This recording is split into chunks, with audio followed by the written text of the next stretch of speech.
Good afternoon and many thanks for joining us this afternoon. My name is Auma Evans and this is On The Spot.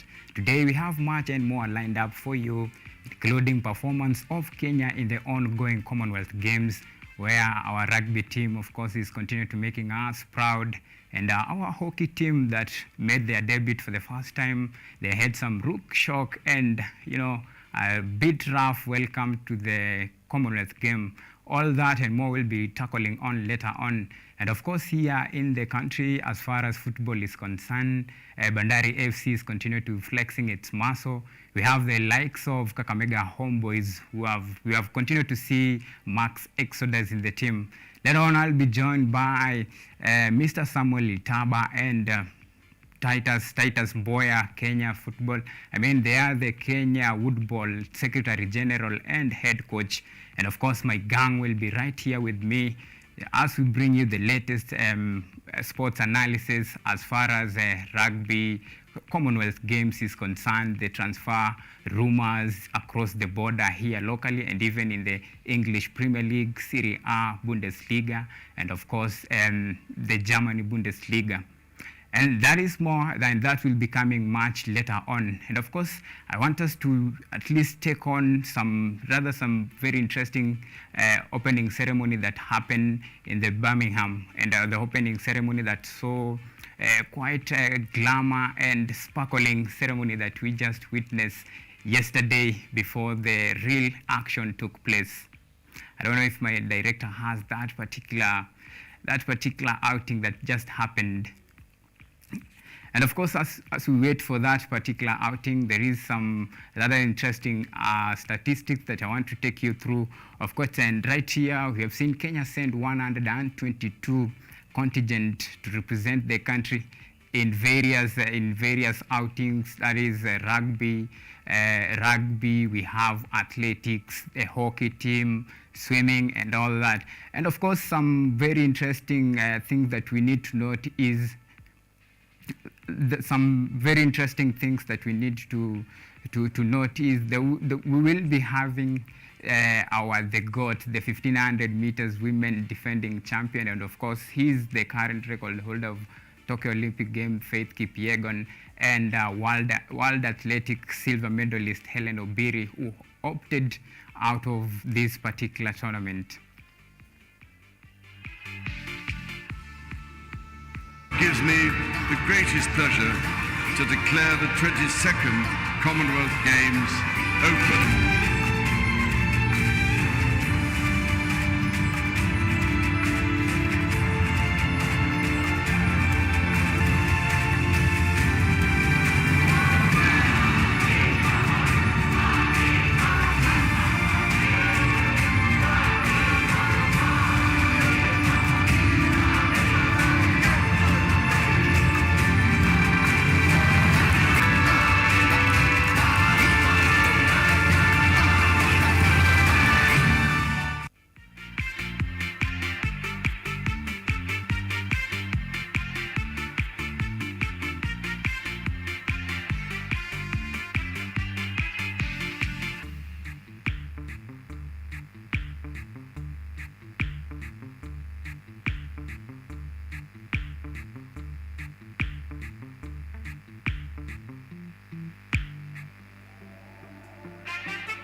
Well, welcome back.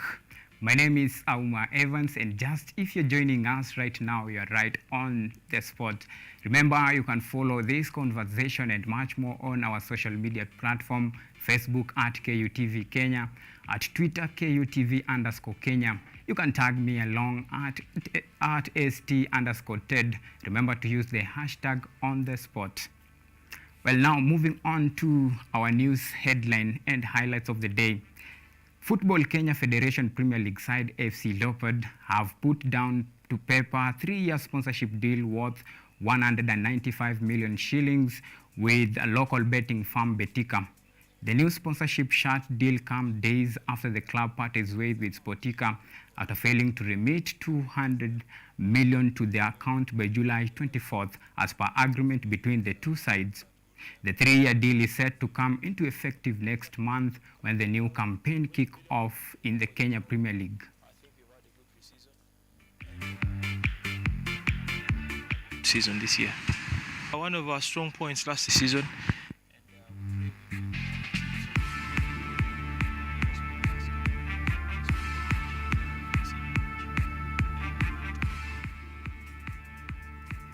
Kenya 7 edged out Uganda 27-14 to win their opening match of the Commonwealth Games at Coventry Stadium yesterday to begin their medal hunt with the winning ways.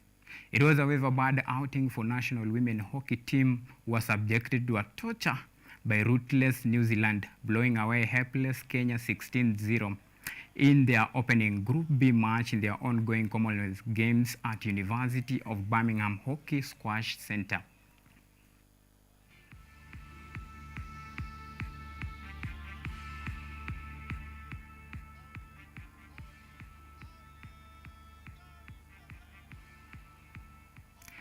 Now, still matters Commonwealth Games. Imara Bella and Emily Muteti partnered with Ridwan Abubakar and Maina Monyo to put the country in their maiden final at Commonwealth Games. Kenya clocked 3 minutes and 45 seconds, 0.3 to finish second in their first heat won by Singapore.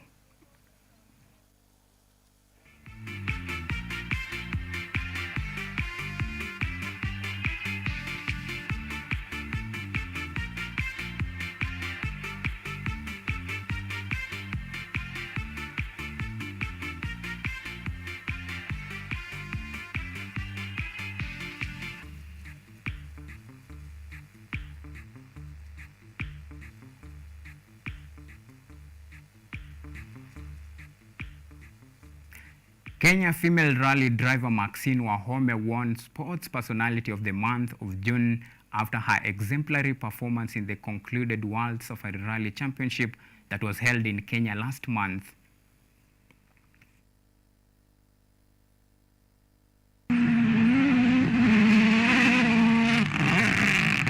The trailblazing rally driver Maxine Wahome floored the likes of African 100-meter reigning champion Ferdinand Omanyala and refued 7th most valuable player Daniel Tabu to bag Sports Personality of the Month of June. So being consistent with my performance and my workouts and everything, eventually I made it here and made history.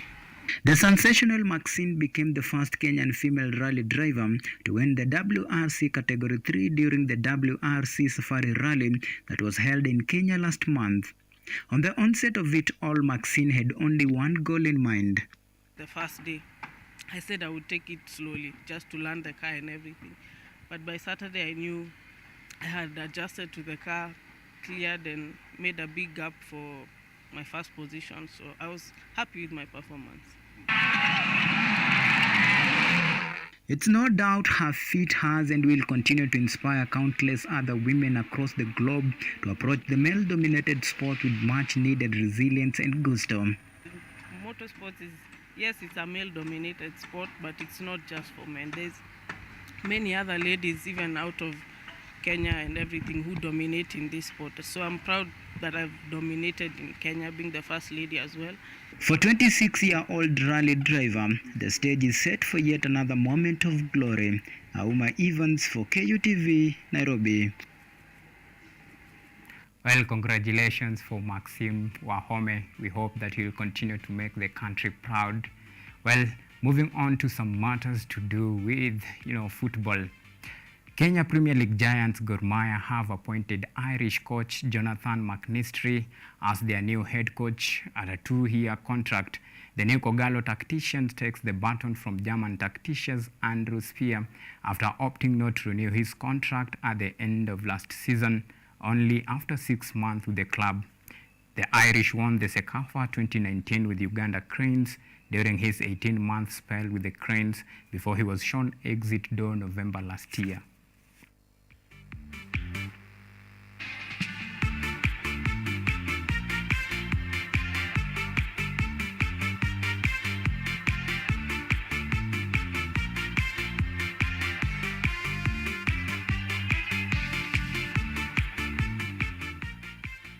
While in the transfer market here locally, Bandari Football Kenya Federation outfit Bandari continue to flex its financial muscle in the transfer market ahead of new season. The Dockers has captured the signature of Kenyan international and former Wazito midfielder Fidel Origa. Fidel put pen to paper 3-year contract with the Dockers to become the 4th Bandari signee after Mohamed Abed, Omar Somabwana and Felix Oluoch.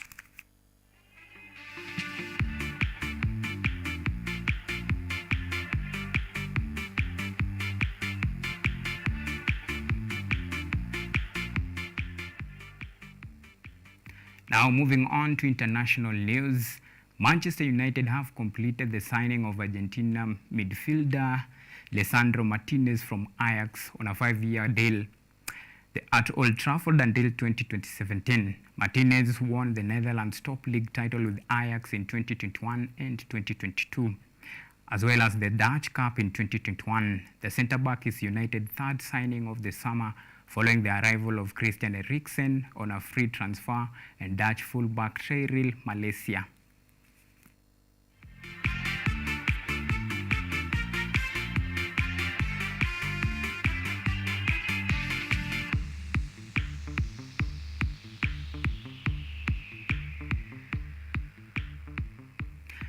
Still matters international. Now, Paris Saint-Germain forward Neymar Jr., his parent and former Barcelona presidents Sandro Rosell and Joseph Mario Bartomeu will be tried for alleged corruption related to forward's move from Santos to Barcelona in 2013. Due to corruption-related forward move from Santos to Barcelona, Barcelona officially said the transfer cost 57.1 million euros, with 40 million going to Neymar's family and 17.1 million to Santos. For Spanish prosecutor later said it actually cost at least 83.3 million euros. Both Neymar, his father, and two Barcelona presidents risk going to prison if found guilty.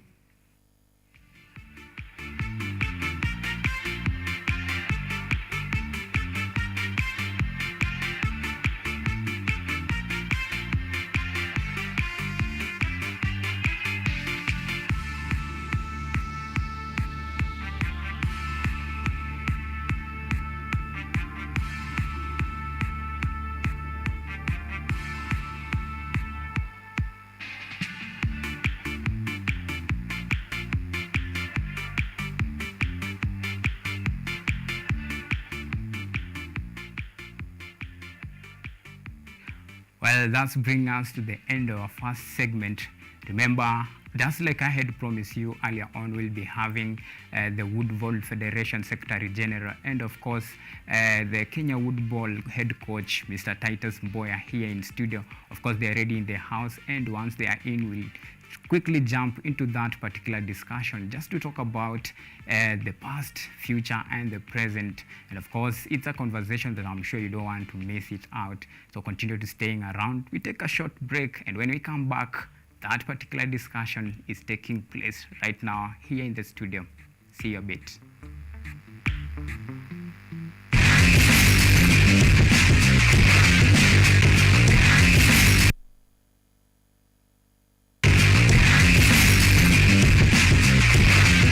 Technology is infiltrating every sector of life, this by giving you convenience as well as cutting down on time wastage. Today we talk about Rebecca. As we spoke to more people about the idea that we had, so this is basically word of mouth. We're speaking to people about what we're thinking of doing, not necessarily saying we're doing this, it's just asking like, what challenges do you have when you're going to a salon or looking for a salon? The client, you sitting back at home, having the stylist coming to your home, sitting watching your TV, doing your work at home.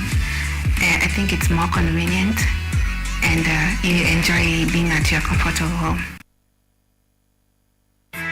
Swaba alheri popote ulipo mpenzi mtazamaji, karibu kwenye mitindo ya kipwani. Niko pwani, niko Watamu, hapa nilipo basi nipo katika Safina House. Watamu huko. Kwa hivyo kama nilivyokuambia wiki jana kwamba tulikuwa baharini tunavua samaki fresh sana. Sasa tunaingia kwenye samaki wenyewe kuandaa siku hii ya leo. Tunatandaza mezani, tunaandaa samaki ambao ni wabichi, samaki fresh kutoka baharini. huku kwetu Giriama watu wanawaita samaki boilo. Yani yani wanachemshwa tu tukitumia maji, tomato, vile viungo ambavyo ni vya asili bila kutia hata mafuta.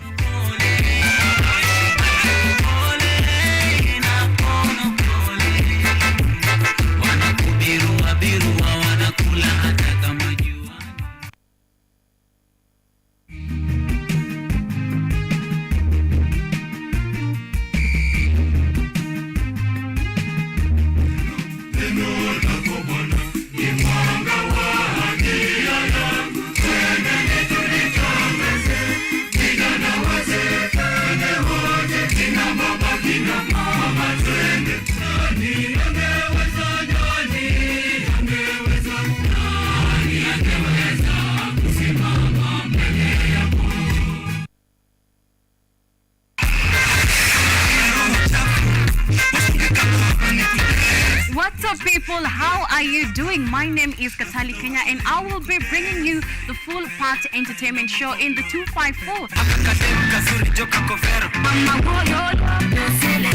Talk about trending topics on the industry 411. When these people were doing the things they've been accused of, was I there? We're bringing you the biggest, upcoming, and sizzling artists in East Africa coming through. So then I got a call from Shafiweru. And he asked me, wewe, utakufanya radio ama nini? Nikiwa solo artist, nilikuwa careful. The biggest concerts and events going down in East Africa.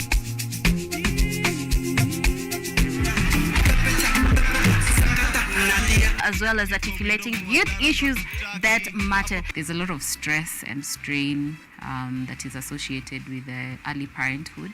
This is the full pack entertainment show that you cannot afford to miss every Monday from 8 p.m. This is the Scrunch Show, and see you there.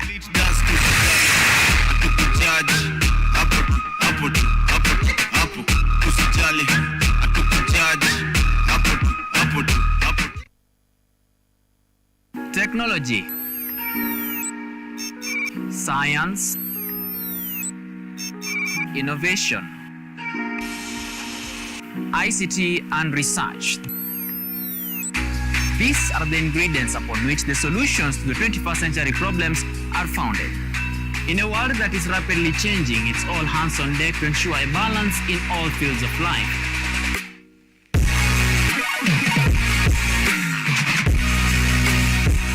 Women, young and old, are also in the front line, breaking the glass ceiling, becoming thought leaders in the larger tech space. Not forgetting other societies marginalized. And when the tech Avengers come together, we inch closer to a much safer, efficient, and sustainable world. What we view as a norm in today's advanced world was just an idea, and for nostalgic reasons, we trace back to the iconic days to bring you the retro tech. On Technovation Show, we encapsulate all the pillars of the fourth industrial revolution, decoded in a language, all for one, one for all. Make a date with me, Samson Jura, every Monday at 8:30 as we push the mantra, keep learning something new each and every day. Only on KUTV, a new experience.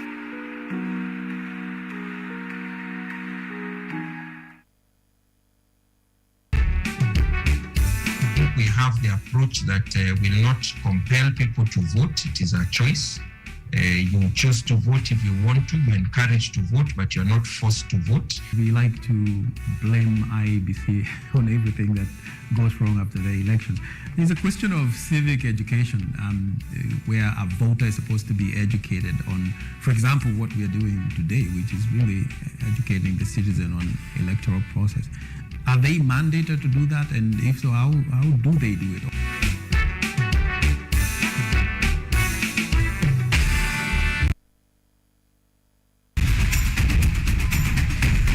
Bila shaka, mbiu ya mgambo ikilia, kuna jambo.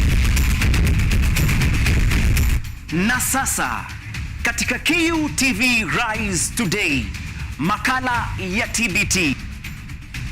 Tunaongeza kuni, tunawasha moto. Tunaingia barabarani kuangalia hali ilivyo. Takwimu za corona na kupa.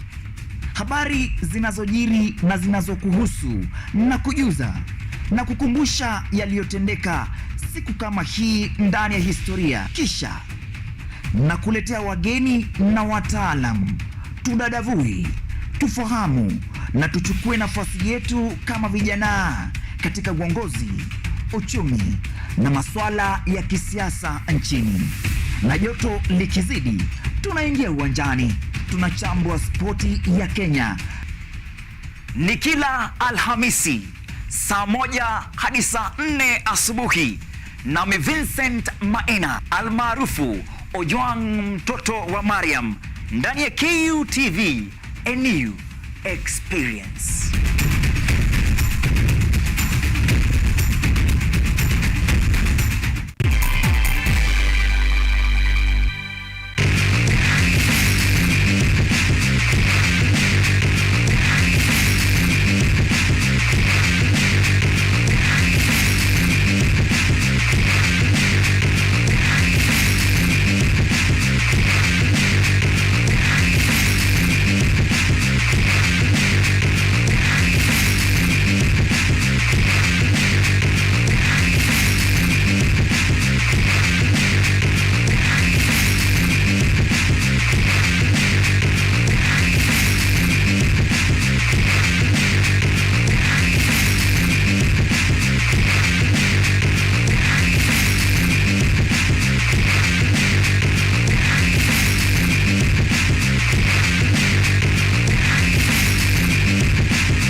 Alright, welcome back. And just in case if you're joining us right now, this is On the Spot.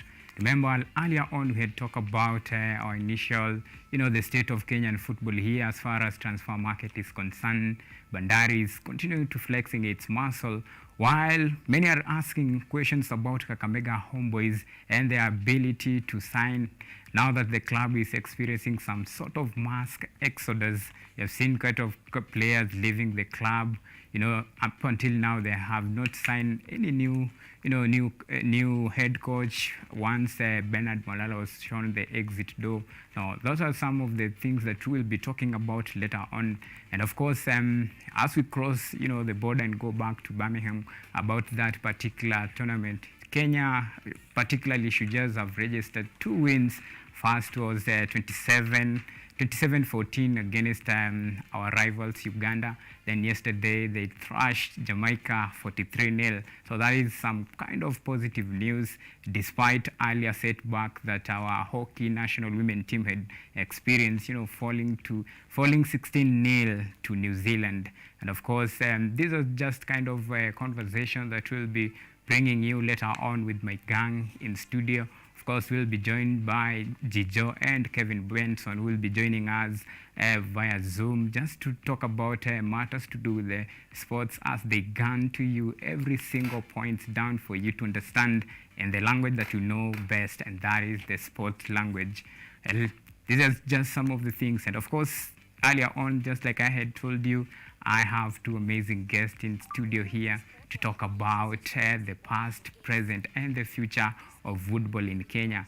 It is a game that is slowly making inways in the country, but there is a feature that earlier on we had done about it. Let's take a look.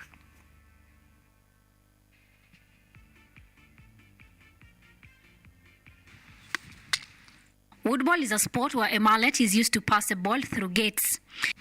This game can be played in grass, sand, or indoor. The sport traces its origin in Taiwan and has been in Kenya for the last 6 years. Maciek is an international student at Kenyatta University. He arrived in the country from Poland to further his studies. 3 weeks ago, he came across some students playing the sport and fell in love with it. It's very nice, actually. I was looking for something different, but I saw guys were playing, and I just asked them if I can play with them. They were very, very, very nice, open people. They explained me on all of the rules, and I just started playing with them. And now we are a football family. This happened to be the first encounter with a sporting discipline that is yet to find its root in his native land. I'm playing often, and I can see that I'm reaching the sky. Kioski from Japan is another exchange program student studying sociology at Kenyatta University who has embraced the sport. Oh, I love it. The rule was simple and you don't have to run a lot. So, yeah, I like it. The two students are hoping to introduce the sport back home with the hope of playing against Kenya one day. It has a lot of potential in Kenya and worldwide, especially that equipment. Maybe it's not that expensive than other sports. Plus, you can play it everywhere. You can play it on the grass, you can play it on the beach, you can play it on the sand. It's easy to set up, and it's a lot of fun by playing. Well, I'm having fun, so much fun playing in football. And I love to take this back to Japan and spread to my friends. With the sport not widely spread across Africa, lovers of the sport have to import the equipment from Taiwan. Florence Ndongo, KUTV Sport.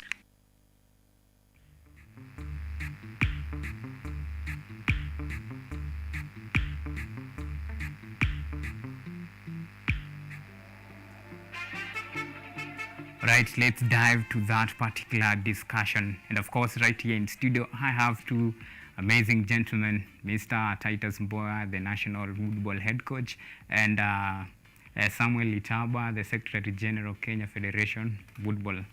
Well, gentlemen, I will start with you, Titus, and I'll give you at least 1 minute for your open introduction. Of course, I know you, but Kenyans just want to know, who is Mr. Titus? Mboya Titus is my name. I'm the national coach of Kenya Woodball, and I also double as the treasurer of the Kenya Woodball Federation. Being a national coach, I'm in charge of the national team, and more so also the spread of the whole game nationally. So spreading the game, apart from those who helped me like Mr. Litaba, I spearhead so much on the spread of the game so that everyone at home will come to understand what football is. Yes. Okay. Mr. Litaba, your opening statements, and you can give us some brief history about football when it was started here in Kenya and the journey so far. Okay. So I'm Samuel Litaba, the Secretary General of Kenya Woodball Federation. And woodball began in Kenya. Actually, the first person to play woodball, a Kenyan, was in 2006. But for the game to start off officially, it was around 2009 when we had the first course in Kenya. But the game took some time to pick up. 2011, we had our first international competition, just the first two games in Uganda, yes, the Africa University Games. Yeah, so that was the first game we played. But for some time after that, the game had a lull. So it's about 6 years ago that we picked up again and now began pushing seriously to prepare teams for international competitions. And we have had several. I think we'll look at them as we go along. Okay. Well, Samuel as a man, tasked, Titus is a man tasked with the responsibility of, spreading the football message and even the gospel, we call it the gospel of it, to different parts of the Kenya. In your own opinion, how would you say, what has made football so special compared to any other sports? Football is a special game. My colleague loves calling it a poor man's golf. But football is easier to learn. And as you saw in the videos before, those two students, they came and found us playing. And the captain of Kenyatta University, Stephen Mwendwa, trained them 1 hour and they played very well. So woodball is a special game. From the age of 5 to 10, you can start playing woodball. And you even play when we go to Taiwan, we get the corporate level, they are the veterans. They play even up to 90 years of age. So compare woodball to football. How will you get a 90-year-old playing football? It will be too hard. But for woodball, it is a sport that can be embraced by everybody. In woodball, we take every player as a family, so that we take the young ones, we call them the juniors, the seniors, and the corporates. How special is woodball? Woodball is a simpler version for golf. In fact, the guy who started woodball was a golfer.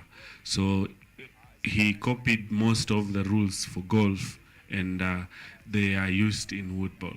So if you ever dreamed of playing golf, we say golf is a high-end sport.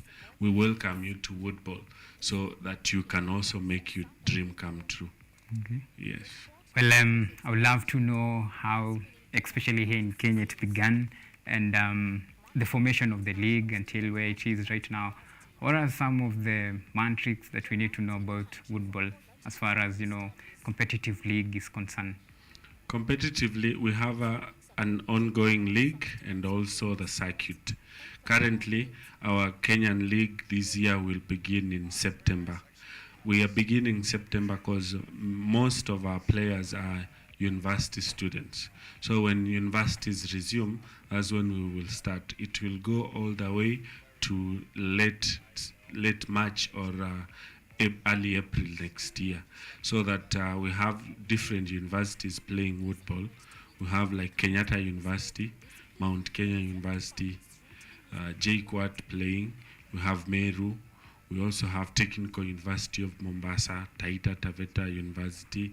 We have Pwani University on board. We also have Kibabi playing.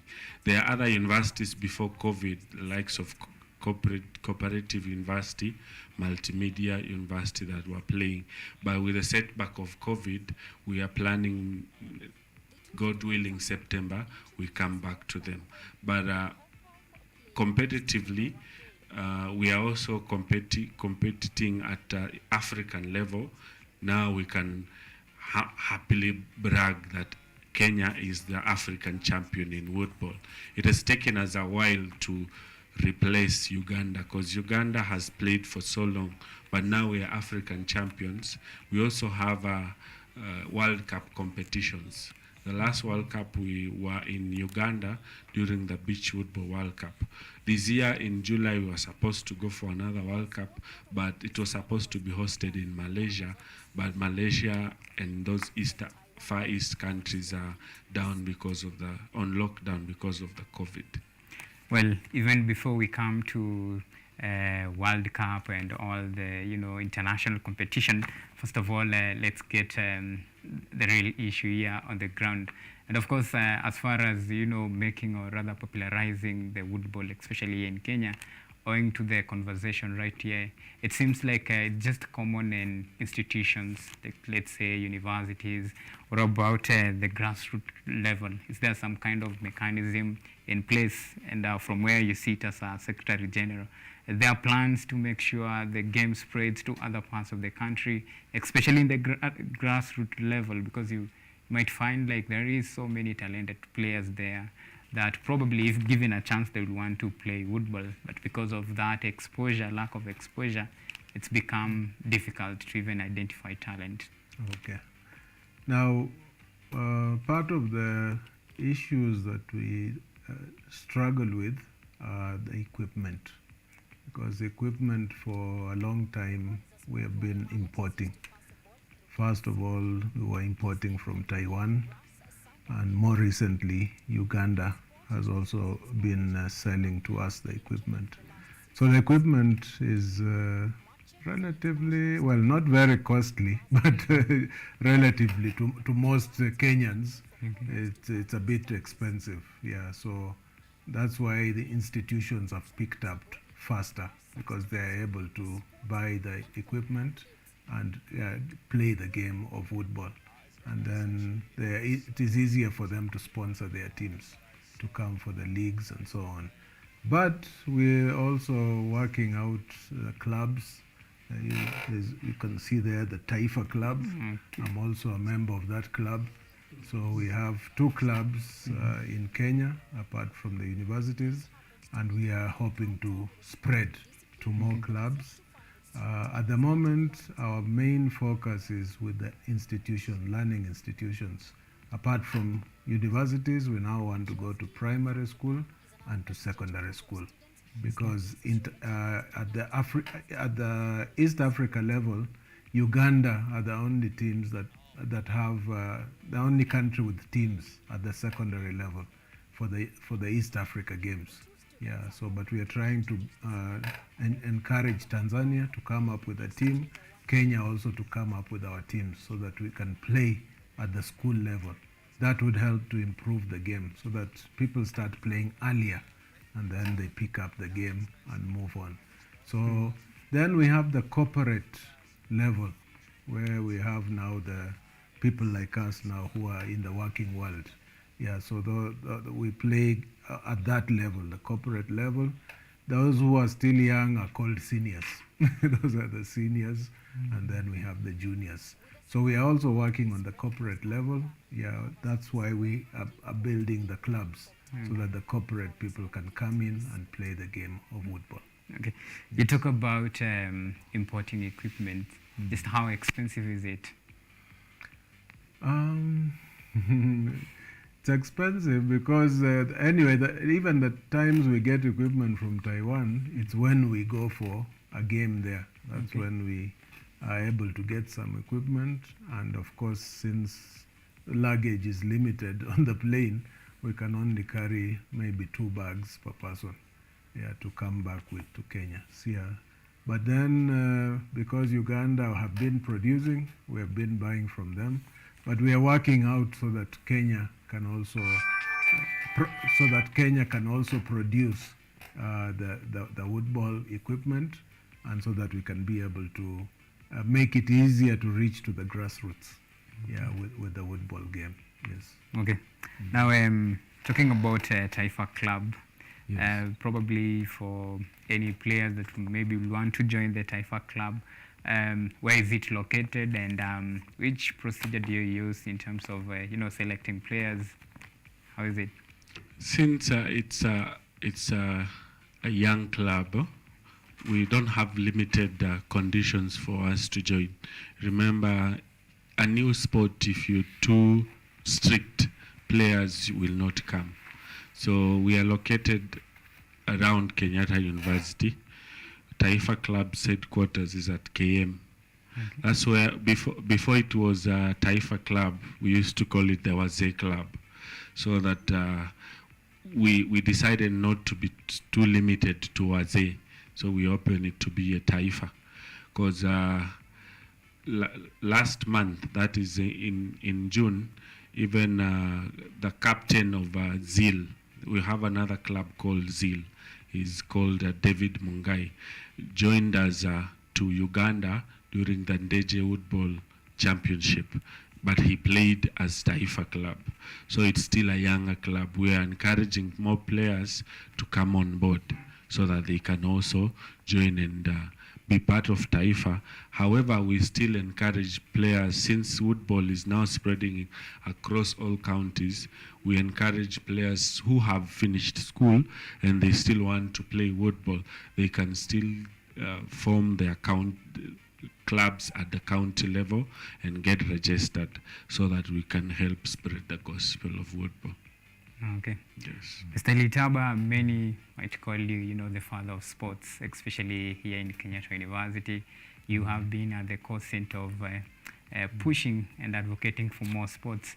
This one particular, this one, the football, of course, you have been at the core front, and a lot you have been pushing, and you're so passionate and enthusiastic about this particular sport. How does it feel to be part of a legacy? Well, I love it when I see young people playing. I'm just very happy. to see them playing, because that means that time they would have been spending doing other things which are not helpful to them. So at least they're able to play and mix with their studies. So that makes me very happy. And to know that one day when I exit, I'll have left a legacy behind. There'll be sports that are going on that I helped to begin. And at least if I look back, I can talk of woodball, rollball, and I can also talk of women's rugby. I'm the one who started it in Kenyatta University. So we have tried to spread it in the universities, but it has been difficult. But woodball is easier to deal with, because with one bag, which is 2 mallets, 1 gate, that is the small goal you score in, and 1 gate, 1 mallet, and 2 balls, you are able to run a club. People are able to play, they just take turns. Some 2 people play, then another 2 people play, and so on. So with that, it's enough to run a club or an institution team. Okay. Yes. So for how long have you been, the national head coach? I've been from 2019 when we first hosted the first Africa Ubo Championship at USIU. That's the first time I was in charge as the national coach. And I remember very well I said that one day we will be the African champions, because we lost to Uganda by then with only 2 strokes. Woodball is funny. Anytime you hit when you hit the mallet with the ball, that is 1 stroke. So at the end of every game, the one who has the least strokes, even if it means with 1, that one becomes the winner. So imagine for them, the whole Ugandan team had 470, and we had 472. So we only lost with 2. So from 2019, then there was COVID, so we had to, by the ministry guidelines, we had to suspend games. So we returned, and I also was in charge during the second Africa Football Championship that was at JKUAT. That is where we hammered them proper. There was a difference of almost 45 strokes. That shows an improvement. Okay. Yes. So far, how has the journey been? From that time up to now, that after falling behind Uganda, and now you marshaled your sport and you came and actually, you revenge. And from the time you joined Woodball until now, how has the journey been so far? The journey has been fine as far as performance has been concerned, but we've had several challenges. Like just like an hour ago, we have left a friendly between Kenyatta University and USIU playing, but we had to let ladies play first so that they share the few equipments available. So after they finished the first 12 fairways, we had now to play so that we would come here and continue with the show. But imagine how I pray that we get facilitation so that at least we have 1 mallet, ratio of 1 mallet, 1 ball to 1 player, so that when we have every player has his or her equipment, that is the biggest dream. So the journey in terms of equipment, that has been the bigger challenge. But in terms of performance, my players are ready. Just to take you back, when we went for the Ndeje competitions in Uganda in June, we had June this year, we had 1 player called David Mungai. Imagine 1 player visiting another nation in all the pools. Then he manages to reach the finals. So what if we had money and took like a whole army of my players? They are even scared, because our next event, we will have in October this year, we will go back to Uganda at Mbale City for the 13th Uganda Woodball Championship. So they are coming to revenge until their dream is to replace us at the top. And after that, we are also having November for the 6th Kenya International Football Championship that will be held at Masinde Muliro University. So we will go to their place and show them dust. They will still come and hope to do the same. But also in December, we will have the Eastern Africa sports university sports in Deja University. So it is a tug of war to replace who are the top. But I'm also happy as a coach because despite of the limited resources, our woodball players, I salute them. They always do the necessary. Yeah. So how I pray as a national coach that this sport gets facilitation like the other sports. Think of rugby, think of athletics, think of football, think of the others already, the safari rally.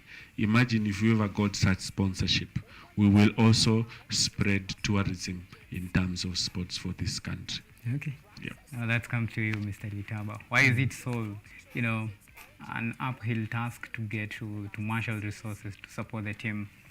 What is it that, as a federation, you haven't done to make sure the players and all the technical bench coaches, they get the support that they need?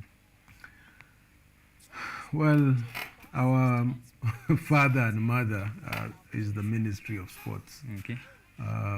They have recognized us. We are registered by them. But somehow it has taken a bit long for them to sponsor us because we keep requesting, we give in our requests, but the problem is there are games that are more familiar. And those are easily sponsored. Last year we almost got sponsored. Yeah, because the ministry had accepted to sponsor us for the Africa Championships, which we hosted at Jomo Kenyatta University. But somewhere in the middle, some politics came up after we had stayed in camp for over 2 weeks. Then some politics came up and eventually the sponsorship was withdrawn. But we hope they will take care of the bills that were left behind. But that is part of the problem. But for the corporate world, the woodball game is still it's a new concept to them. Yeah, so they are not very sure. So we have approached them and we'll keep on approaching them so that they can be able to help us. Recently, during the Africa University Games, we were able even to introduce the game to the First Lady of this country. She was able to touch a mallet, tee off. Yeah. So we hope from there now we'll be able to get more help from friends, well-wishers, partners, and the corporate world. All right. Well, that seems to be a long-term, aspect and even solution. But right now, how do we, or rather, how do you face the elephant in the room? Because at the end of the day, players need to play, they need to travel, all those logistics at one point, they must be catered for. So right now, what's the plan? For the time being, players have been sponsoring themselves with a little help from the federation. Like the games we played in Deja, at Kampala, those ones, people sponsored themselves, and the federation chipped in a little bit so that they can travel to Uganda and play there. So that's the reason why I was telling you, mainly it's the institutions that are playing, because they are able to sponsor their players, they are able to buy the equipment. Yeah, but for us to spread wider, then we need support to be able to reach out to the villages, to reach out to the counties, to reach out to all corners of Kenya. Yes. Okay. Yeah. Well, what does being a leader in sports teach you about life? It teaches me about patience. Whoever wakes up and joins a new sport today and wants to get the fruits, he's dreaming. But woodball has taught me to be patient. because football has been my dream.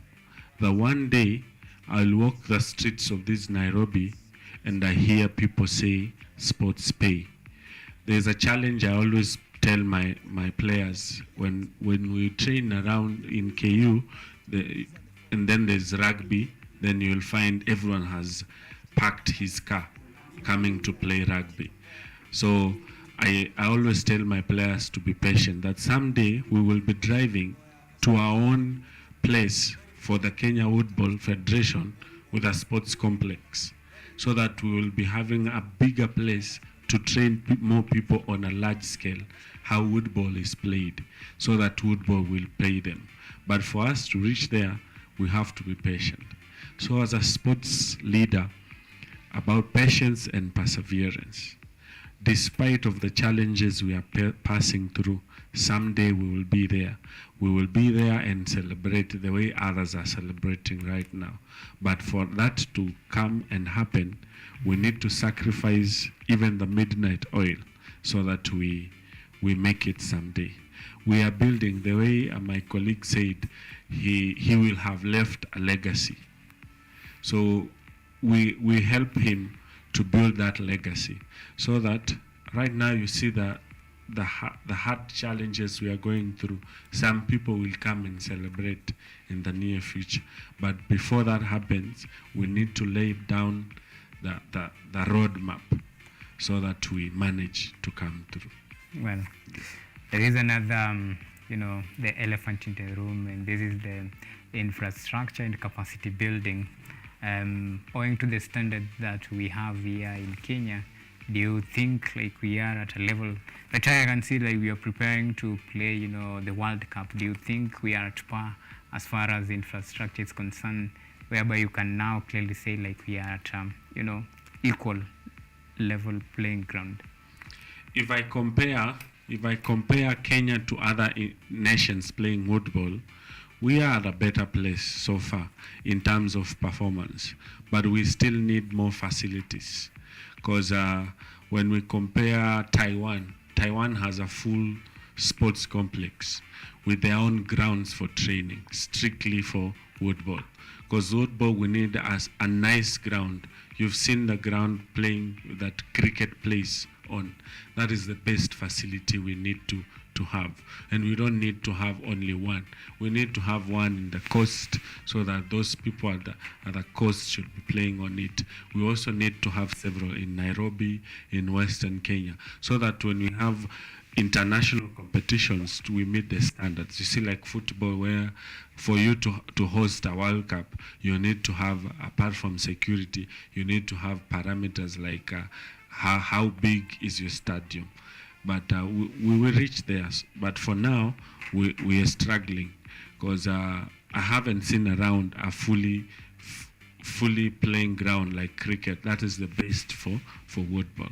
So we are asking for a miracle from facilitators, and we call them friends of football, so that we can compete with the international players and manage to bring back home goals.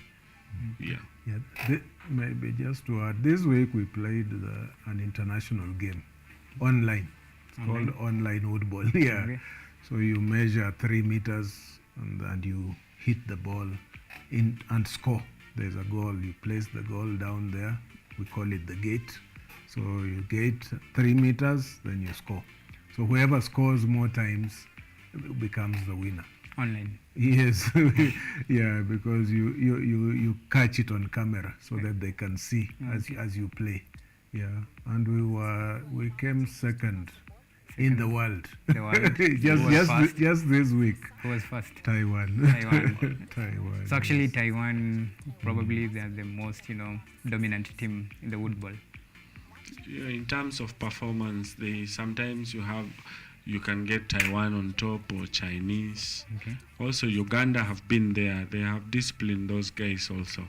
Right. So, but since Taiwan being the owner of the football concept, I'm sure they are advantaged because they started earlier Woodball started in 1990. Then actively 1993, that's when rules were introduced, and look at us, 6 years actively, and then you're competing with someone who started in 1993. So he's way, it's like now starting to compete on is it a relay with someone who already started 2 minutes before you. So, but they are advantaged than us, but we will get there. Okay. Yeah. Well, the fact that the underdogs can, rub shoulders with the masters of the game, then that tells there is hope and future for the game. Now let's talk about the competitions. Recently there was international competition then. It was in Coast, and you told me Kenya did quite okay in terms of results. So take us through that particular tournament, or rather championship that was held there. What was it about, and what next for Kenya? Yeah, late May, just like 3 days before FASU, we had our fourth beach football championship at Nyali, at a beach called Tradewinds, where we had local universities who attended, and also a team from Uganda. There were 2 teams, the national team and also we call it the Bank of Uganda. So they attended, but Kenyatta University emerged the overall winners. So after Kenyatta University, number 2 was Technical University of Mombasa. Then number 3 was United States International University, USIU. But we also had Taita Taveta, who were number 4. And many of the medals came back to Kenyatta University. I think Uganda overall was number 2 if you are looking at the nations that visited. Yes. And after that, FASU, we are glad that for the first time, FASU adapted woodball. So we did like a demonstration. So we demonstrated woodball to many countries. We had Egypt on board, Zimbabwe on board, and also we had Ghana on board. We had four to five countries that we introduced football to. And then in terms of performance, that was in May, but during after FASU, we went to Ndeje University, where Taifa Football Clubs Corporate, my partner here, Mr. Litaba, we played a double and we were number 3. We came back with bronze. So, and for your information, winning a medal in Uganda is not easy, because this is what they do every day. So we had a bronze, 2 bronze during the corporates for the doubles. Doubles is where you play as a pair. If I play my ball towards the gate, then you finish. So we do in turns.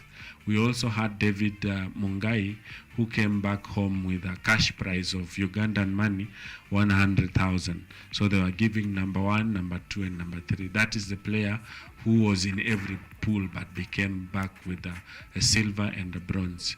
We also had Mary Atieno, that is a Kenyan player in Uganda, who also had a bronze. Okay. But generally, in terms of performance, we are improving every day.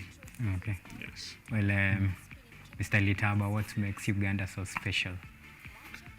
Well, Uganda started playing at the same time as Kenya.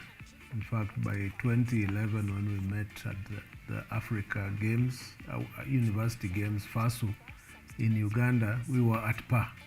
In fact, I think we did better than them in that competition. But they got a strong person as the president of the federation, and he was willing to support the game. He's from Ndeje University. So he was willing to support the game, and they also ran around, looked for partners, and so they started playing the game seriously. The advantage they have also there is that the Ministry of Sports is the same as the Ministry of Education. So once the Ministry of Sports accepts a sport, it's very easy to introduce it to the schools. Okay. But for us, the ministries are different. So we have tried to introduce to the schools, but it has proved a bit difficult. But we are not giving up, Okay. because a few schools are already playing, and we hope more schools will be able to play. So that is Uganda, but I believe we will reach their level and even surpass. All right, gentlemen, your closing remarks as we wind up. Woodball is a simpler version for golf. We welcome you all to play woodball. Woodball will take us places. I believe as a national coach that someday we will sit and say that we wrote history, that we took woodball just from Nairobi to every part of the country, and we will play flying our Kenyan flag higher. So we welcome you all to come and try woodball. As we said, small children can play 5 years up to 90 years. Anyone can play because it doesn't require a lot of energy. So we welcome you to come and try. We are based at Kenyatta University. That's where our headquarters is. So you can visit us at the sports department. Thank you. Well, thank you so much, gentlemen, for making time. It's always a pleasure, and we wish you all the best as you endeavor to bring, woodball and spread the gospel of woodball to the world and many parts of the Kenya. All right. Thank you. Thank you very much. Well, that was Mr. Samuel Litaba and of course Titus Mboya, Kenya Woodball Secretary General and Head Coach, just giving us some insight about the past, present, and the future of woodball. Of course, it's a conversation that we'll continue to keep on following to see the performance of Kenya, as we wish them all the best as they endeavor to bring the best and glory to the country. Okay. Well, we'll be taking a short break, and then when we come back, it will be the gang, where we talk about matters to do with sports, and as we, transverse across different parts of the country and even abroad, as we break the analysis simple down to you to understand what is coming and what you should be wearing. I'm sure my guests are already here in studio. It's just a matter of time before we dive them into the conversation and we discuss that particular transfer and performance of Kenya in the Birmingham. See you in a bit.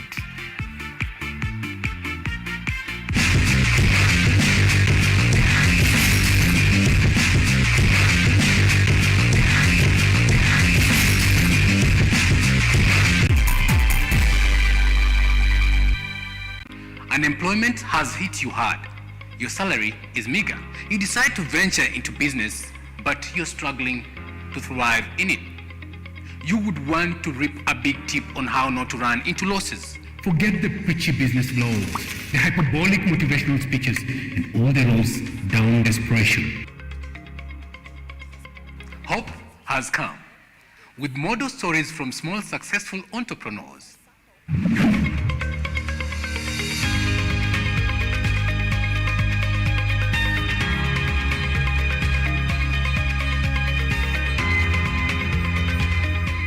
We tell you these tales weekly on The Budding Entrepreneur. Join us as we help you make your trade profitable and often smile to the bank.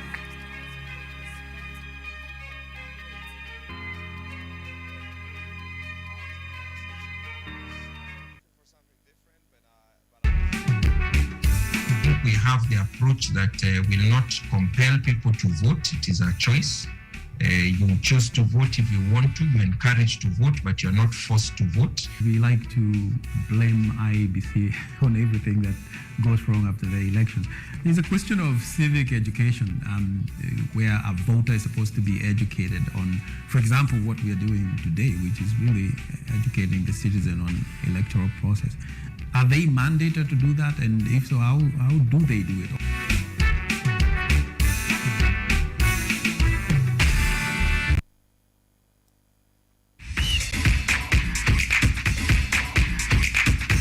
Ukiwa na dukuduku la michezo, tunafungua sanduku la dukuduku kwa ufahamu zaidi. Kila danadana, mitimko, mifiatuko na harakati zote ugani, sisi ni wako mwandani. Kukurukakara zote nyanjani, haziwezi kuangaziwa zaidi ya micharazo michezoni. Mimi mwanaspoti wako matata Peter Pinches Mwaora ndakuwa na jopo lenye maarifa sufufu, nikufahamishe na nikuburudishe wewe shabiki shakiki kwa uhakiki na kindakindaki.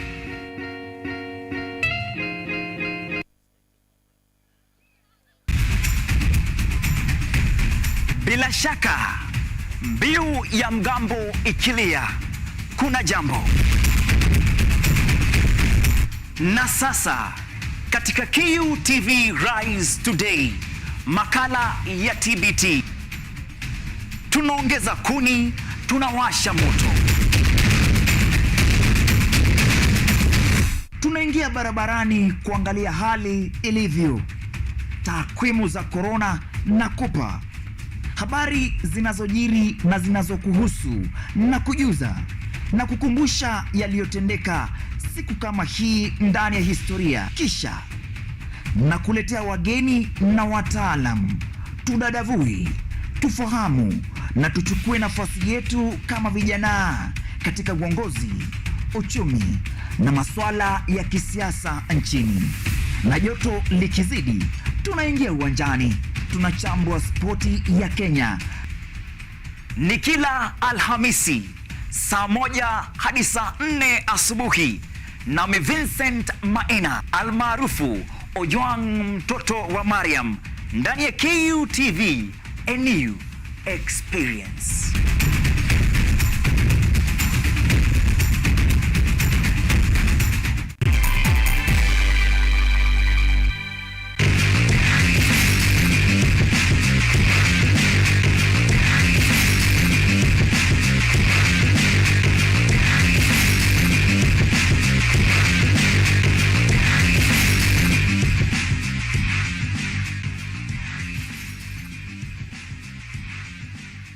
Is a relatively young sport in the country. As young as it is, Kenyatta University is at the forefront of promoting the game. In fact, they call Kenyatta University the mother of woodball. I'm here to meet Tito Mboya, who is the coach of the national team, as well as Kenyatta University's woodball team. Coach Tito Mboya, first of all, thank you for this opportunity. A very famous name when it comes to woodball.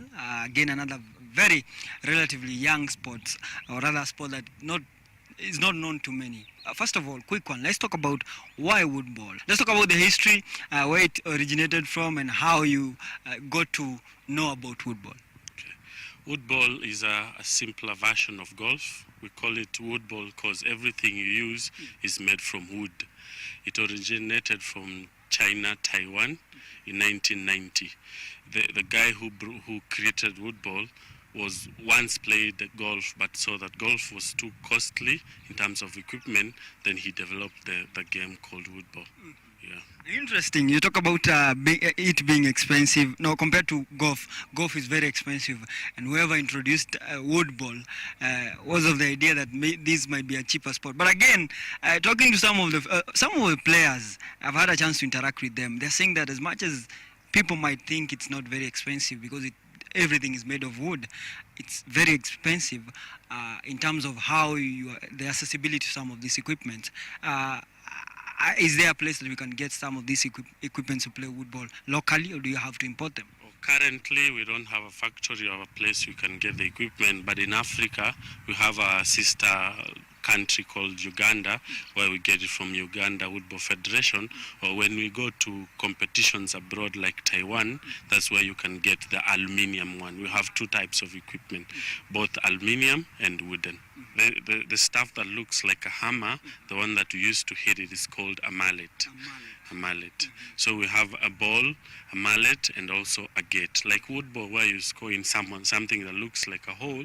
Now with woodball, you score in something that looks like a gate that has a wine glass in that. When you score, it rolls like it's saying cheers. Yeah. It's saying cheers. And when you score, you say cheers. The reason as to why the gate is suspended, so that when you hit the ball going through, even if you're too far, it shows a way. It's a way of showing you success getting. Let's talk about the popularity of the game and how what you are doing to make sure at least the game spreads across the country. Actually, how many teams do we have locally?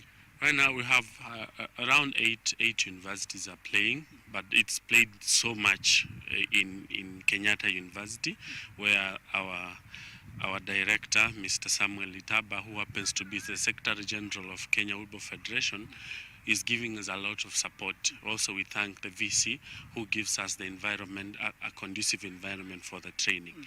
But we also have teams from Multimedia, JKU Art, Egerton, Cobb, Gresta, and many more that are too local.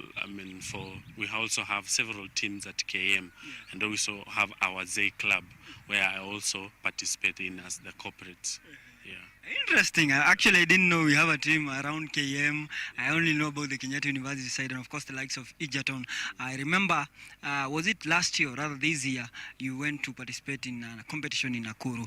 How many of these competitions do we have to at least support football in the country?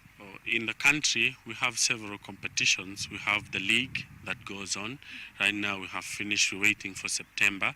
But we also have the Kenya Open and the Kenya International Open. We're also planning for the first ever African Football Championship that we wish to be hosted maybe at Kasarani or maybe at USIU. Yeah. Let's talk about the World Cup. I understand you're supposed to travel to Uganda for the Woodball World Cup qualifiers, where you're going to seek for a ticket to represent not just Kenya, but even Africa. First of all, let's talk about some of the countries that the opposition you are supposed to face, and even the preparation, how you're preparing yourself to make sure at least, I understand Uganda, again, they are probably, we might say, a step ahead of Kenya in terms of football. But let's talk about the preparation and what you are going to do to make sure you secure that ticket to the World Cup. Okay, in relation to preparation, we are armed to the tooth, but our biggest challenge is just Uganda, because Uganda has played football for 13 years, but we are playing now for the third year.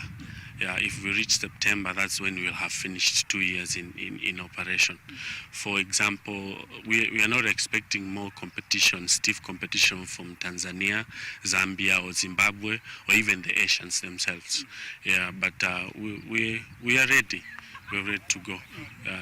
The challenges we are having, you see right now we are training on grass, but it's supposed to be beach football, because we didn't have facilities, money to facilitate us to go to anywhere, either in Kisumu or Mombasa or Kilifi, where there is the beaches. But so we decided, since we don't have funds to go to the beach, we will play long fairways, but where there is a thick grass, so that we use a lot of energy on the grass. But we're working things out. If we get even facilitation, we can even go a day before, so that we also participate at the beach before the competition. Kenyatta University is one of the teams, or rather one of the universities, that was so quick to introduce, and rather to take the game and implement it. And I see a lot of people are participating in the game. But let's talk about the combination of the national team. People might mistake it with Kenyatta University being the national team, but how is the selection process for the national team? As I had said earlier before, we were working on a whole process, like a whole program, choosing the best. But many of the players are from Kenyatta University, because this is in Kenya the mother of football. But we also have players from Technical University of Mombasa. We also have Multimedia University, and we also have St. Paul's University in the national. But we also have TTU, Taita Taveta University, and also Mombasa, some university from Mombasa, and also others from Central. We have also spread the game to Chuka University, and we are planning to other places in the country. But on the basis of merit, the best player takes it all. Even if it was KU that would have taken it, we just taken it all. But for now, it's about merit, because though we have inside, if you see in Kenyatta University, we have also people from Bomet County, Kilifi County, Nakuru County, we have Kitui County, Trans Nzoia regions. So we also have a face of Kenya included. Some of the challenges in relation to World Cup, I can just say finances, because right now some of our players are at the teaching practice. So what we have done was just given them one mallet, one ball, and a gate. We even don't know if they are playing. And also another one, the equipment, a whole set will go for 30,000. So when you tell a student you need to have 30,000, because right now our federation is trying financially, so we have not yet reached there. So telling someone now, please find 30,000 to buy yourself your own equipment, that is for the wooden, because the aluminium, one mallet goes for 16,000. So if I had this ball with also an aluminium, I have 21,000. But now for a whole set, I'll need like 70,000. Now how do you tell a student to raise 70? So unless someone outside there who can help. Uganda Football Federation has helped so much. The Vice Chancellor in Kenyatta University has also helped so much. Football is all about friendship. One sign of football is just to bring youths together, the elderly together, and shun nepotism and all the negative ethnicity. So with football, when you see such a sign of football, don't think it's about war, but it's just peace. We are spreading peace and the knowledge. And anyone outside there, even a 2-year-old, a 98-year-old, can train and even beat me, the coach. Because even right now, some players beat me, and I also beat them at a point. Football is made for all the generations.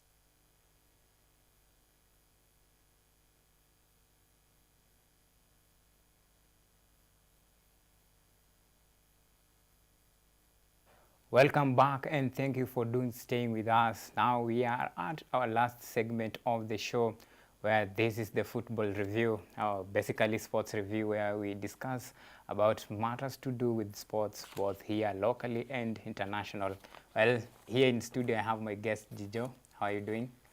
Very fine. Okay, and Kevin Benson will be joining us via Zoom. Benson, how are you doing?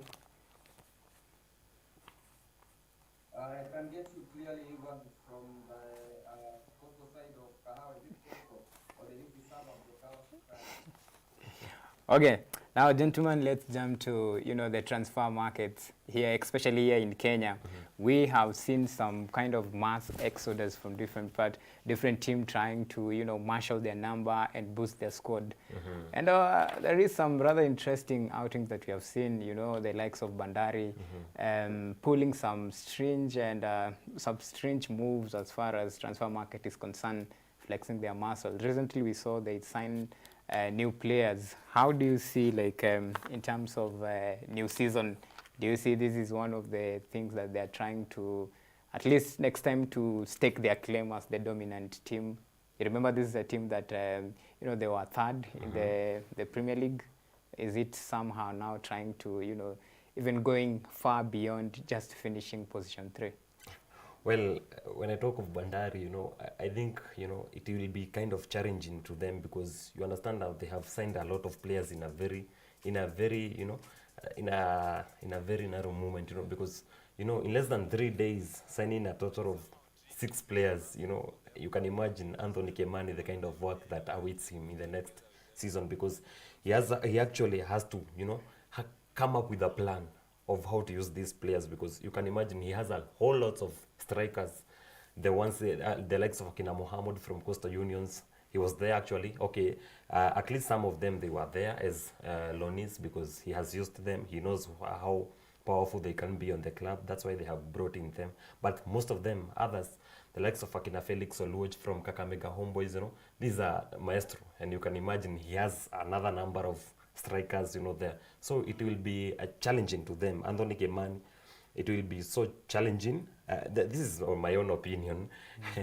It's my own opinion. I feel it will be so, because I have seen them, and I have seen they have not yet completed the signing players, because FKF Transition Committee released an announcement saying that transfer window for both the Kenyan and women transfer window will be closed on 31st of August, So that's a whole month, of doing transfers as much as possible. I don't know whether they will be releasing any other players, or they are just signing, They have a whole huge number of squads, and, so in terms of, you just have to consider how you'll be paying these players, how you will minimize, how you will actually be, you know, trying to use them in terms of, you know, planning for the first 11 and all that. So it will be so challenging for Bandari and the new coach and the interim coach, that is Anthony Kimani.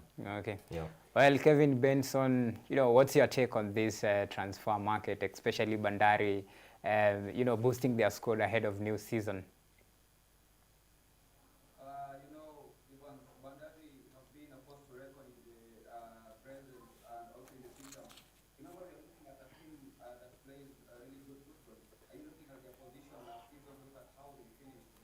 So then, coming into the new season and they're signing new players, you want to see how the players will fit into the squad. You remember that the FKF Premier League has been having issues. Are you looking at Nick Mwenda and the corruption scandals? Are you looking at things like Kodiko being even relegated? I'm not even focusing on Bandari. I look at team like AFC Leopards. They've signed the likes of Paddington Mwendwa coming from Kariobangi Sharks, and cited the name of Bieneveni Shaka from Tunisia. So I really think these transfers might have, we will say, an impact in the FKF Premier League, rather the FKF season, come next season, Okay, now, you know, this is at the top. Let's talk about top three. That is, you're talking about Tusker, and then we have Kakamega Homeboys, and of course, Bandari. We have seen what Bandari is doing. Bandari is signing new players. However, there is some concern about Kakamega Homeboys. Until now, they haven't signed, you know, a new coach. Okay, let me just cut you short. Okay, in terms of Bandari, you know, you know, these people, they are from coast. I feel that they like a lot of competition because they have seen the likes of Police FC. They have actually signed a lot of players, but you know, Police do try to balance. That's why I actually check how they work. You know, at this particular moment, this is their second season. You know, in the Kenyan Premier League, and I know they are really trying to, you know, figure out how they'll be using their players. That's why you have seen they are you know, their signings. They are actually trying to, you know, balance the squad, because there is no way you can, you know, bring in a whole bunch of strikers in you know, you just have to balance your, you know, the goalkeepers, because you have seen I'm sorry, this will, I don't know how Tusker FC fans will take this, but these are just, you know, we can see Patrick Matas will be coming in, because you saw the last some days he actually said that he won't be training with Tusker FC. It is his right to to actually feel, you know, he feels that he has won everything with the Tusker. He feels he needs to move out, you know, go and have some experience with another team. So I feel in terms of Bandari, how they are signing their players, their new players, they really have to consider how they'll be balancing the team. And I think they should borrow tactics from Police FC. What makes you think like Bandari is not, you know, balancing the shit? Because when you buy players, at the same time, you need to let others go so that you can have, you know, time to balance and even have others to link with the rest of squad. So for me, I think they're doing a fantastic job as far as the nature of league. Okay, let me, you know, okay, in terms of, look at Kenya Police, you have seen them releasing players. Some have been, you know, have left the club for another club. You look at the likes of Akina Abuya, you know. Duke Abuya left the club. He went and joined Nabungo FC. That is a newly promoted, you know, team in the Tanzanian Premier League. So if you look at that, you know, that's why we decided to bring in Regan Otieno, because he served the same, you know, the same position with Duke Abuya. So we know at least we have replacement for this guy, you know. Okay. So we are not just bringing in new players for the sake of bringing them, you know, because we want to win. Because you just have to come up with a plan, and that, I feel that is exactly what Bandari, they don't have, you know, they don't have that plan. They're just bringing in new players without, you know, considering how they'll be pouring the alafu. Sijui kama umeangalia, they have, you know, brought a lot of strikers and midfielders. I wonder, kwani hii defense kuna kazi gani kwa defense? Because, you know, you just have to balance, you know, you need some defenders, you need at least a goalkeeper, you need, you know, some midfielders and strikers. But I've seen the whole bunch of the new signings, they are just strikers. I don't know whether they have a plan of releasing the previous strikers or something, I don't know. Okay.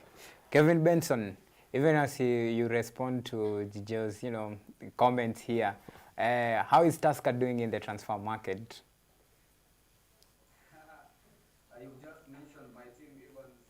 Remember Tusker FC clinching the title from Kakamega home point was something that many people never really appreciated. So we are talking of a Tusker team that really played very well. I'm looking at them in the transfer season, and I'm looking at a Tusker team that has not yet, say, maybe got into the market like Bandari have, or even the team like FC Leopards have. But remember the squad that Tusker has. People talked of match fixing Mosoti to claiming that Tusker has to win the league. But I was talking to Stephen Okumo, the defender from Tusker, and he said that they really tried. You remember when the league was about to end, the pressure was so much and was so on the side of Tusker and Kakamega. There were only a few games to go. I think the gap between the two horses was about 9 points. I told Stanley before he left, and Evans also, they thought that the league was gone, but are you looking at a Tusker team that did their best to try and win the league? So in as much as they've not been so busy in the transfer window, I think they have a team that is a very good team. Look at the goals that they were scoring. Are you comparing the goals to those of Kakamega Homeboys? Those of magnificent goals. Remember, these are KPL, it is an FKL previous season, where if you stand out, then we must appreciate you.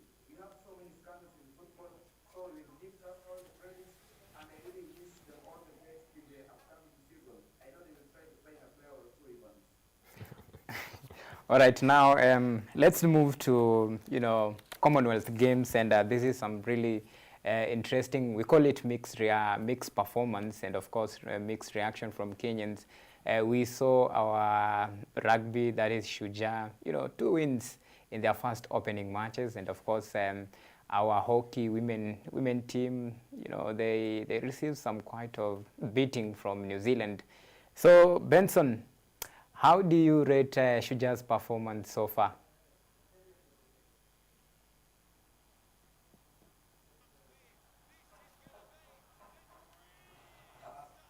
If you can get me clearly, Shujaa at the Commonwealth Games out of 10, on a scale of out of 10, I'll give them a 6. I will not say they never tried. Shujaa have been having many issues in as much as the game has been concerned, the rugby games. We are very positive about the team. Remember, these Shujaas are a team that have represented Kenya in the past and even helped the country to win a trophy or two under the stewardship of the former coach who left. So I really think Shujaas have to up the game. You mentioned something about hockey, and New Zealand beating, that was not even a beating. It was alternative things. New Zealand, it was something 19-0. And I really think in as much as the team is trying, we are yet to discover where the problem is, because we don't know where the rain started beating us even. Okay. Gijo, well, the team is doing quite impressive. Yeah. So do you see there is light at the end of the tunnel this far? That is a clear reflection of what we are about to see or to witness in the near future, because having recording such great achievements in just a very short period. This is just about the start of the Commonwealth Games, and I feel that Shujaa, we are really expecting a lot from them, and I can feel that they have that they have already now gotten the gas to understand how what is needed of them in the Commonwealth Games, and I feel that this is just about a start. I feel that now they are ready and they are sure of what they really want. So I know we are bringing in something. Is it fair to say, like in their pool, that is Pool B, they have the likes of, let's say walkover, because the real test now awaits. We have the likes of Australia, New Zealand. Do you see the team advancing past those stages?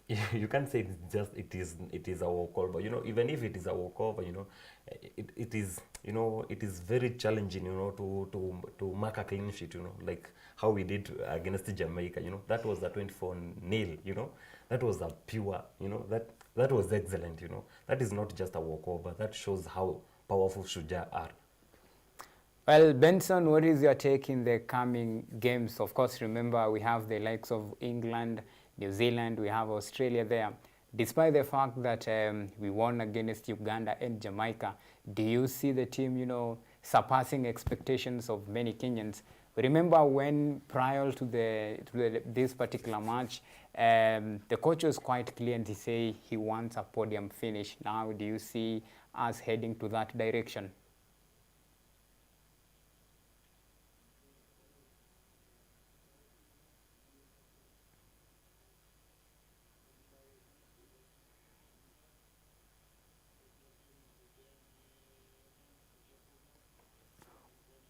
All right, now owing to those kind of performance, we saw the coach was very passionate about the team, and this time round he said like he want a podium finish. Of course, right now we are advancing past group stages. Now the real test awaits in the coming matches. Based on this particular performance, the reflection of it, do you see us going all the way to the podium? Yeah, because I just watched the game, our game against Uganda. Having played against Uganda, Uganda is our biggest competitor. This is not just a game; it is a rivalry. This is a derby, And having won against Uganda, that was a clear reflection that what awaits us in the near future. We can feel we can feel some winning. Us winning a lot of games that we'll be playing later. Because I feel first thing, if you meet your greatest opponent, because we feel Uganda, this is not just a match, and this is one of the biggest games that attracted a lot of fans because they really wanted to know whether Shujaa will be able to play against and win against Uganda. And when we played against Uganda, it was even a motivation to play against Jamaica, and that's why I feel that's why we won in a very huge way, So I feel that in the near future, we will win. Okay, pretty quick. Tell me about Kenyan's hockey performance that we saw yesterday. Is it the end of road for Team Kenya? But remember, we have to give it credit where it's due. This is a team that, it is their first time, making inroad to the Commonwealth Games. They have fought their way until where they are. But now, when they meet, the best of the best there, things kind of, fumble in the first game. But do we see the team that will, mash up their number and try to rewrite their story? Well, I think that was a very massive loss for the hockey team. But I believe, this is just about the first time that they have, that was an experience. It was not just they never lost. We don't say they lost. We say they actually, if you don't win, then you experience, you learn, So I believe that in the near future that the team will come back strong, and try to understand that, there is something that is needed, when it comes to playing these, international matches, because that was a very huge, playing against a very experienced team, I actually thought that the team did their best, and we believe in the near future that we'll create a team that, a hockey team that will be a very great, a very strong team. Well, indeed, light at the end of the tunnel. Of course, this is just the beginning of, many glories to come, if we could say so. Now, we have track and field events will be on 2nd to 7th of August. Let's talk about the likes of Ferdinand Omanyala, and of course we have Maximila Imali. Those will be carrying Kenyan flag in the 100 meters and 200 meters. Now, we saw what happened with Omanyala. Do you think this time it will be a moment of redemption? At least I can say, Omanyala actually tried, because for the Oregon, competitions, he was actually, he was late because of some various reasons. We don't really want to talk about them because it is just a past event, and we feel that, he has a lot of time. He arrived at Birmingham early enough for training, and I'm sure that we expect a lot from Omanyala. He's the biggest. He's a goat. You know that one very well, and I'm sure, at this particular time, he has really, he has adapted to the environment. He knows, and I feel that, Oregon will be just it will boost his, his moods, and I feel that there is a positive vibes for us Kenyans. Well, talking about the GOAT, then we have the GOAT of 1500 meters women. You know, we're talking about the world record holder, and of course, Tokyo Olympic gold holder. This is Faith Kipyegon, and of course, we have the likes of Helen Obiri will not be taking part in this particular, you know, championship, the Commonwealth Games. Do you think that is disadvantage to Kenya as far as the particular races are concerned, because there's the big names in the, you know, those particular races? Okay, well, you know, okay, of course I feel that we have kind of lost something, you know. We have lost, we don't, you know, these are very experienced, you know, marathon runners, and we feel that, you know, them not being part of the competition, it's kind of, you know, it's kind of a big, you know, failure for us. But I believe, you know, the names that will be coming in for the competition, you know, us, we are blessed in a way. We do compete. We have seen them, even them, you know, coming in and winning their first big trophies.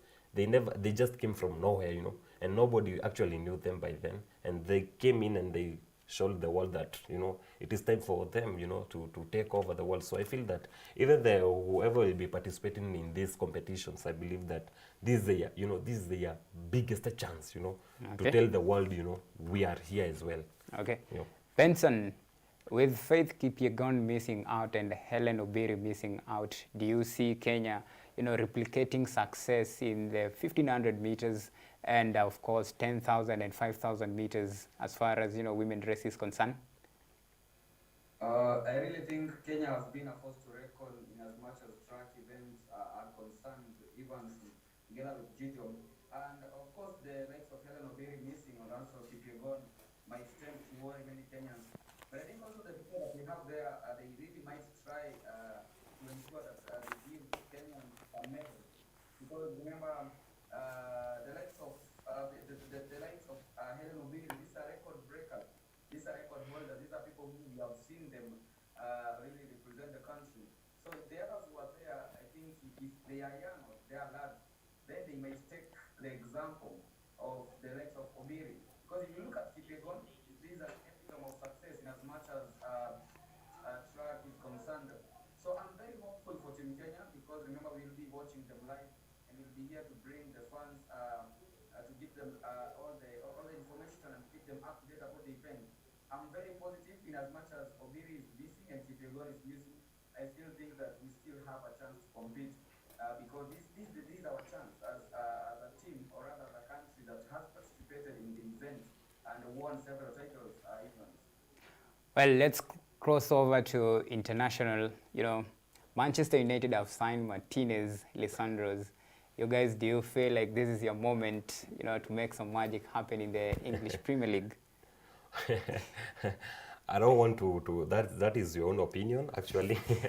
Because, you know, people will take advantage of what I'll be saying here. Okay. You know, they might keep this information for later, you know. Like, because, but I actually have, you know, I'm positive about the new signings that we have made. Of course, Sandro Martinez is in, and now we have Christian Eriksen, you know. Having a Christian in the midst of many Red Devils, you know, that actually tells you that there is a good future, you know, something good is coming. So I believe that, you know, we have identified good and quality players, and I feel that, you know, Manchester United has been really working towards, you know, bringing them in order to better the squad. And I feel that, you know, a lot of positivity. I might not say, we might not win trophies per se, but we might see some improvement in the team. And of course, I believe maybe for the Europa League, they should just be, you know, trying to design the trophy with Manchester United in them. Okay. Yes. Benson, I'm very impressed with some honesty from Jijo here. Well, in terms of transfer market, you know, Manchester United bringing in 3 players, do you think you're faring pretty well on that particular kind of, you know, signings that you're bringing in? You've seen the likes of Christian Eriksen joining Manchester United. Then we saw recently it was Lisandro Martinez. So how far do you think Manchester United will dominate Premier League next season? Even I was talking to Stanley and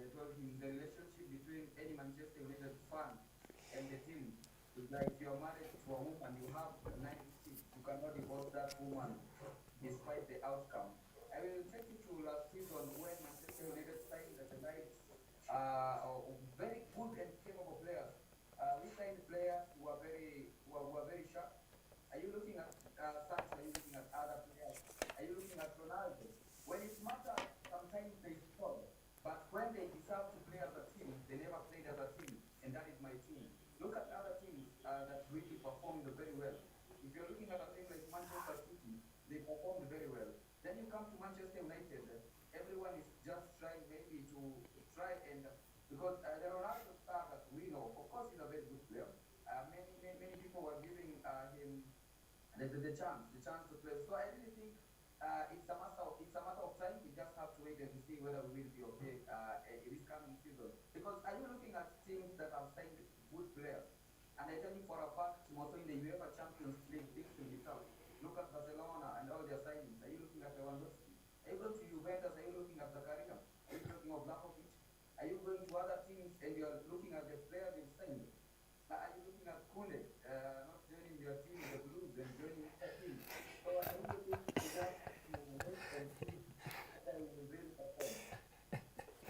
Well, Benson, well, tell us about the transfer market. Of course, you have told us about the transfer market, and right now we have seen some friendly matches. What is the latest update from you? And of course, you have seen what Arsenal is doing to Sevilla. Do you think this is the time for Arsenal, their moment of reckoning? I'm looking at an Arsenal team that's really outdone your team, Chelsea. Actually, you are that. You are beaten. You are that. I like how to describe your performance. It was below par, it was below average. So in a match, Arsenal might have performed very well in the pre-season, or rather say they tried and beat Chelsea. Are you looking at Manchester United playing very well in the pre-season?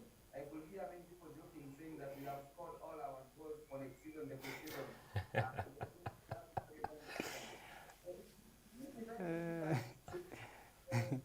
will be difficult to really say that you can judge next season's performance based on the pre-season.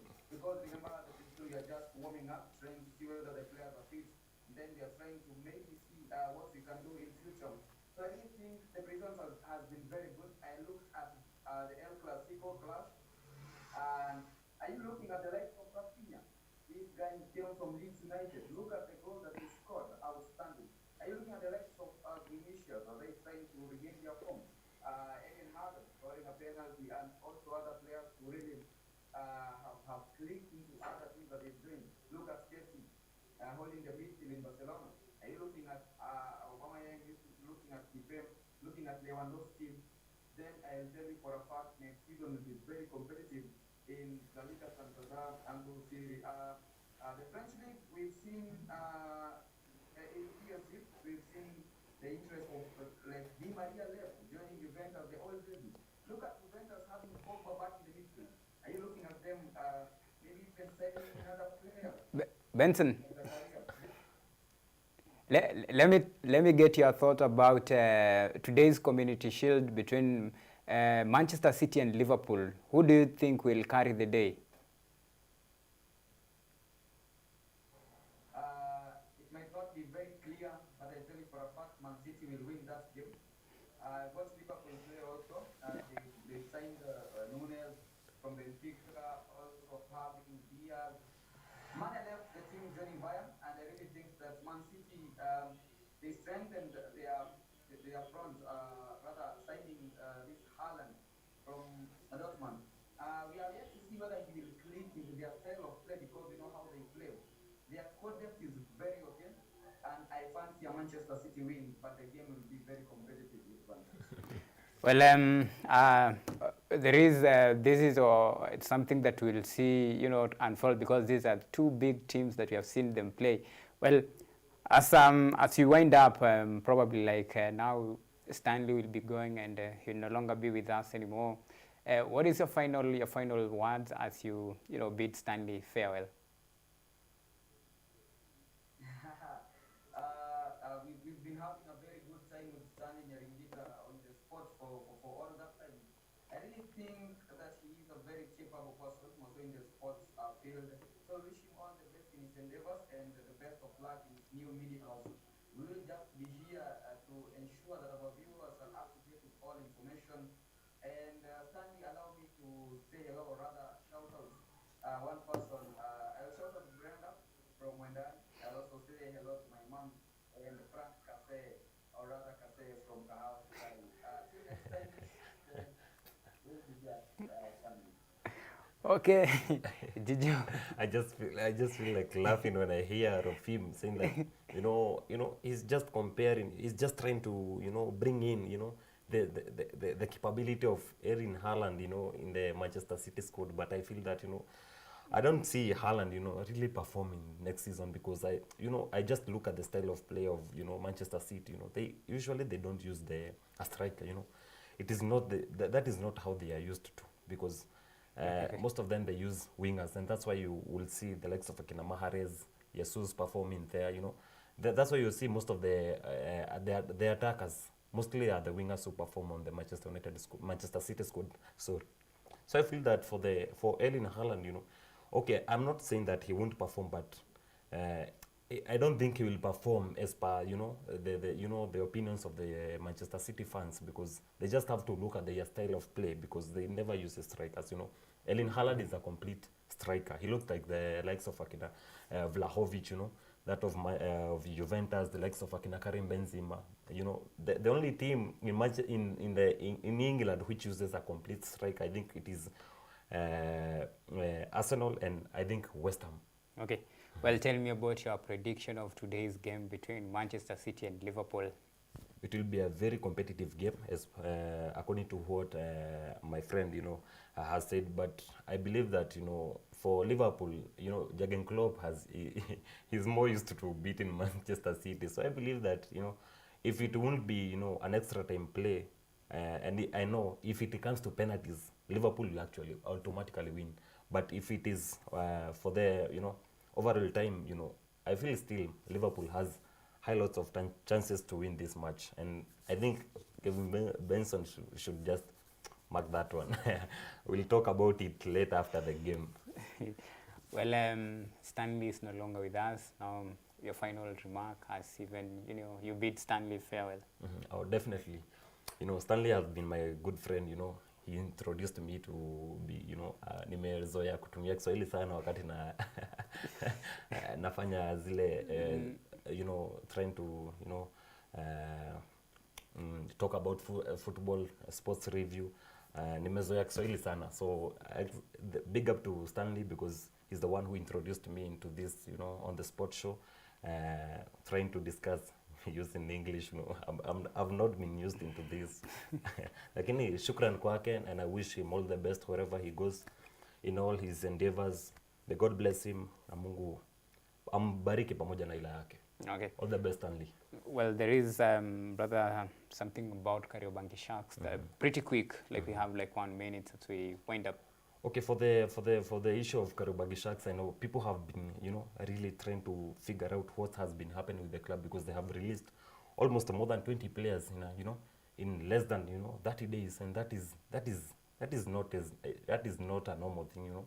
It should not just be taken for it's like unusual, a very usual thing, because having lost a captain, assistant captain, having lost your number one keeper, you look at the likes of Akina Omoto. They have came in, Police FC has taken the advantage and brought in some of their players, and I feel that this will be one of the challenging seasons for the Kariobangi Sharks. That is next season, because in terms of let's just check the overall squad of the Kariobangi Sharks. Who owns Kariobangi Sharks? Nick Mwendo. He was the former FKF president. Well, thank you so much, Jijo. Yes. Maybe as I conclude, for always making time. As I conclude, let me just say hi to my mom, to my dad also, and to my friends. Kenya Institute of Mass Communication as well. They have been very good. They have been been through with me in this journey, and I feel I'll just have to appreciate them all. Okay, all right. Thank you so much for always making time here for us. Well, it has been an honor for me. Stanley has been one kind of special soul. We have worked together from last year, 2021, it was exactly the month of July that we really worked together, growing together in sports. And we wish you all the best in your future endeavors. And as you carry, let's say you carry the on-the-spot flag wherever you go, we'll forever remember you and miss you. It'll make us proud. Well, that comes to the end of our show. It has been an honor having you guys here, and thank you so much for keeping us company for the last 2 hours or so. It has been my greatest single honor. I am Evan Souma, and I will be your captain for the remaining season. We'll be doing sports every Saturday, just like usual, and we hope it will be a fun moment as we carry on with what we do most, sport.